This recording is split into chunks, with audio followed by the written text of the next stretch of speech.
करेंगे तो ये एक प्रोडक्ट बनाएगा। क्या बनेगा उसमें हमारा? एक तो बनेगा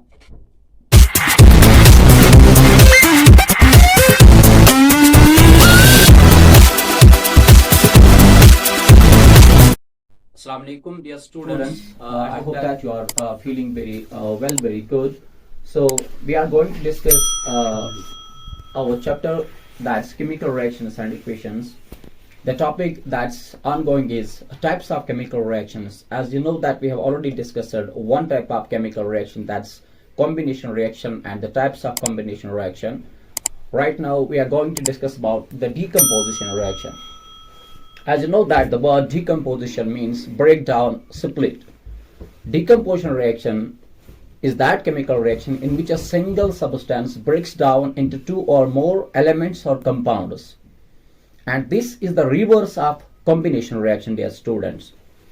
Now, as per the definition is concerned, dear students, for example, if we have a substance that's AB and it splits into A and B, it splits into A and B. Now AB is a compound, A is also compound, and B is also compound, because AB splits, it breaks down, it decomposes. So AB is a compound, A is also compound, and B is also compound. So this is said to be compound-compound combination reaction. Now the decomposition reactions, they occur all around us, but we often don't notice them. Likewise, we have the common example, that's carbonated beverages. Carbonated beverages. Dear students, as you know that these carbonated beverages contain an acidic molecule that is called carbonic acid, H2CO3. This is carbonic acid.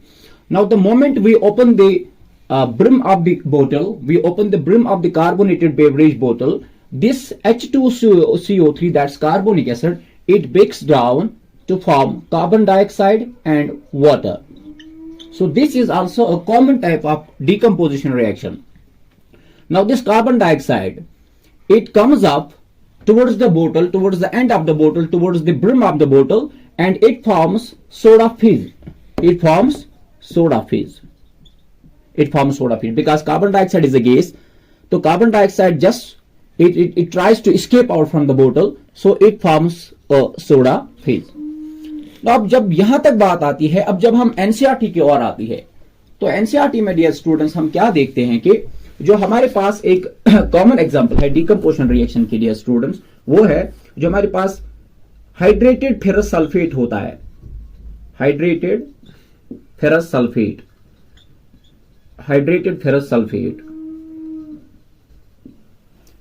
that is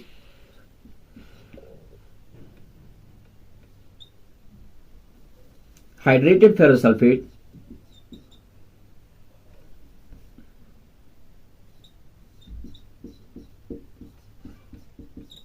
This is your hydrated ferrous sulfate. Now this hydrated ferrous sulfate, it breaks down upon applying heat, because when the decomposition reaction occurs in the presence of heat, that decomposition reaction is said to be thermal decomposition. So this is the thermal decomposition reaction because we are applying heat. So upon applying heat, what it forms, dear students, that is FeSO4, that's ferrous sulfate, that's your ferrous sulfate, and 7 times H2O. Now as you can see that this ferrous sulfate, this is a green color solid. This is a green solid, and it breaks down upon applying heat to form FeSO4, that's ferrous sulfate, and 7 times H2O water. This comes out in the form of gas. It vaporizes actually upon applying heat. अब होता क्या है dear students, जो ये FeSO4 है, अब पानी तो इसके अंदर है नहीं, पानी तो बाहर निकल चुका है. So this is called anhydrous ferrous sulphate. That's anhydrous ferrous sulfate. So this reaction indicates that upon applying the heat, this ferrous sulfate, that's ferrous sulfate, hydrated ferrous sulfate, or we can also say that ये है ferrous sulfate heptahydrate, because water is present 7 molecules of water. So this is ferrous sulfate heptahydrate, or we can say that hydrated ferrous sulfate because it contains water. अब जब ये decompose हो चुका है तो ये फेरस सल्फेट बना, और इसको कहेंगे हम एनहाइड्रस फेरस सल्फेट, क्योंकि वाटर इसके अंदर नहीं है और जो वाटर था वो गैस की फॉर्म में बाहर आ जाता है। तो ये एक डिकम्पोजिशन रिएक्शन है। लेकिन कौन सी डिकम्पोजिशन रिएक्शन? Thermal decomposition. क्यों? बिकॉज हम हीट को अप्लाई कर रहे थे।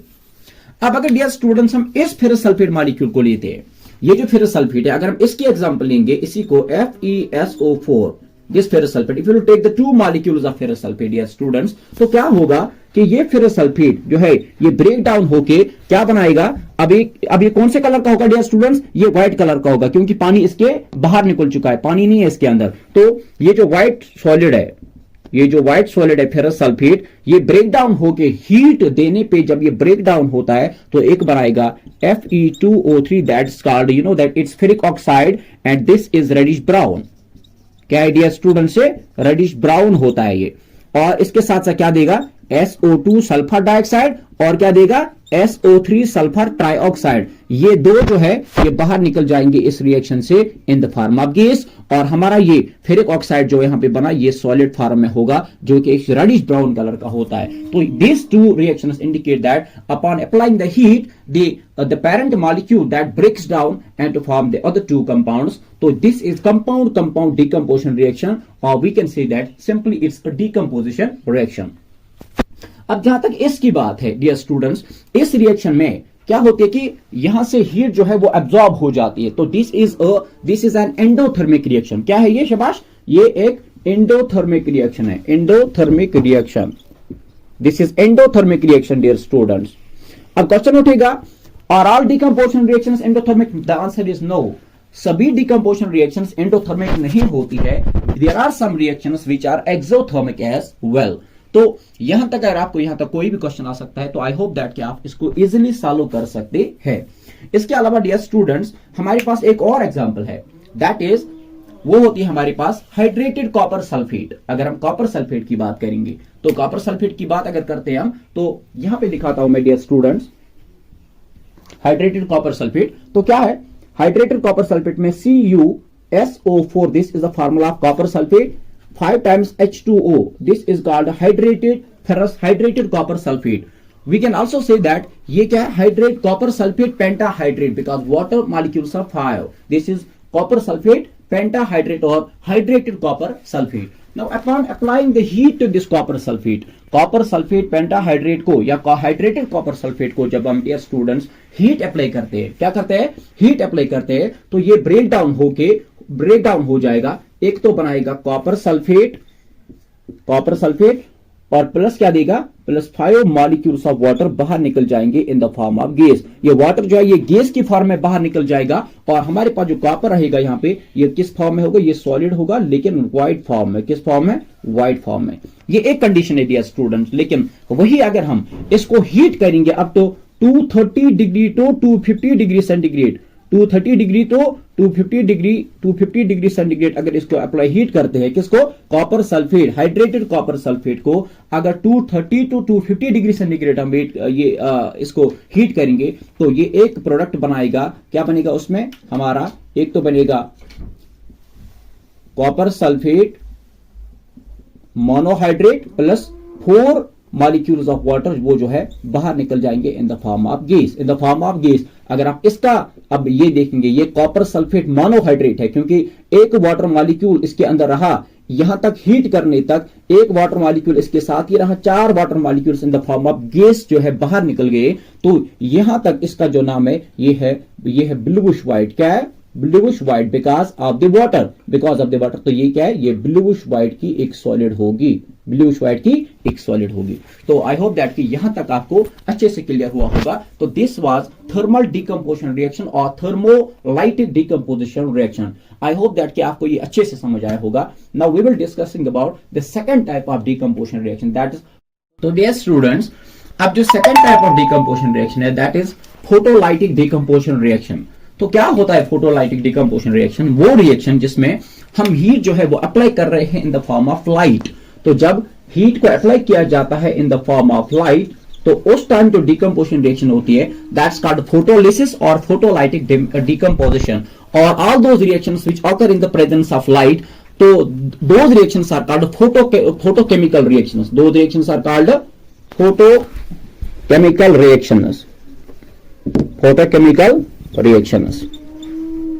And the branch of chemistry which deals with the study of photochemical reactions, that branch is said to be photochemistry. That's called photochemistry. That's called photochemistry. अब अगर इसकी example की ओर आते हैं हम, तो क्या है कि हमारे पास जो सिल्वर क्लोराइड होता है, क्या होता है डियर स्टूडेंट? Silver chloride. तो सिल्वर क्लोराइड जो होता है, जब हम इसको लाइट अप्लाई करते हैं, जब हम इसको लाइट देते हैं, एनर्जी जब अप्लाई कर रहे हैं in the form of light, तो एच म्यू लिख सकते हैं आप, या आप सीधा लिख सकते हैं light. This H mu indicates light. तो सिल्वर क्लोराइड को जब हम क्या करते हैं अप्लाई, इसको जब हम लाइट देते हैं, एनर्जी जब हम in the form of light देते हैं या हीट, तो ये डिकम्पोज हो जाता है. एक तो बनाएगा सिल्वर, प्लस क्या देगा बाहर? प्लस देगा क्लोरीन, प्लस देगा क्लोरीन. अब ये जो क्लोरीन है, ये क्लोरीन जो है ये बाहर निकल जाएगी. ये एक क्या होती है? ये एक ग्रीन कलर की गैस होती है, greenish colour. In the form of greenish colour ये बाहर निकल जाएगी. The presence of this greenish colour, जब ये इस ग्रीनिश कलर की जब ये गैस बाहर निकल जाती है, इट इंडिकेट्स दैट कि silver chloride has broken down, ये टूट चुका है, डिकम्पोज हो चुका है because of the presence of light. तो it form silver plus chlorine, silver plus chlorine. तो ये बाहर निकल जाती है. तो इसको हम डिटेक्ट कर सकते हैं. ये रिएक्शन जितनी भी आप करेंगे, ये आप करेंगे in the presence of test tube के होते हुए. आप जो हमारी जो बंसल बर्नर्स होती है, या हमारी जो गैस होती है हमारी लैब में, तो वहां पे जब आप टेस्ट ट्यूब को हीट करेंगे इस केमिकल को लेके, तो इस गैस का बाहर निकलना, तो एक केमिस्ट्री स्टूडेंट होगा, उसकी जो स्मेल होनी चाहिए तो बहुत स्ट्रांग होनी चाहिए, वो स्मेल को डिटेक्ट करना चाहे. तो ये स्मेल इस ग्रीनिश कलर की, एक तो ग्रीनिश कलर देखिएगा, दूसरी कभी कभी क्या होता है कि कोई जो हम जब एलिमेंट की डिटेक्शन करते हैं, डिटेक्शन टेस्ट करते हैं, तो इनको हमें डिटेक्ट करना पड़ता है बाय स्मेल से, बाय कलर से. तो यहां से आप कलर देख सकते हैं. अगर आपको कभी स्मेल से डिटेक्ट करना पड़े, तो आपके जो ग्लैंड्स होते हैं तो वो बहुत स्ट्रांग होने चाहिए कि इसको डिटेक्ट करने के लिए. तो दिस इंडिकेट्स दैट कि decomposition reaction, that photochemical actually reaction, photolytic reaction हो चुकी है. डियर स्टूडेंट्स, ये पहली एग्जांपल थी किसकी? फोटोकेमिकल डिकम्पोजिशन की, फोटोलिटिक रिएक्शन की. जो फोटोकेमिकल डिकम्पोजिशन रिएक्शन है उसकी एग्जांपल थी. तो दूसरी एग्जांपल है जो हमारे पास सिल्वर ब्रोमाइड होता है, AgBr. This is silver bromide. जब हम इस सिल्वर ब्रोमाइड को लाइट देते हैं, जब हम इस सिल्वर ब्रोमाइड को लाइट देते हैं, energy is applied in the form of light, तो ये ब्रेक डाउन हो जाता है. एक तो बनाएगा Ag, सिल्वर देगा, प्लस क्या देगा? ये ब्रोमीन जो गैस है, ब्रोमीन की गैस बाहर निकल जाएगी. ये ब्रोमीन गैस जो होगी ये निकलेगी बाहर. ये रेडिश ब्राउन गैस होती है. क्या होती है dear students? Reddish brown gas, reddish brown gas होती है. तो इस गैस को जब आप ये कलर देखते हैं, इस कलर को डिटेक्ट करते हैं, तो you can know that photochemical reaction has occurred. तो यहां से सिल्वर ब्रोमाइड का टूट जाना इन the presence of light, that's an indication that photolytic decomposition reaction has occurred. So I hope that कि यहां तक आपको अच्छे से सारे एग्जांपल समझ आए होंगे. और बस एक उम्मीद है आपसे डियर स्टूडेंट्स की इस चैनल को ज्यादा से ज्यादा सब्सक्राइब करें, लाइक करें, शेयर करें और कमेंट करें. और जहां पे आपको लगता है कि कोई सजेशन देने की जरूरत है, तो you can suggest. Your suggestions are always heartily welcome. So thank you very much.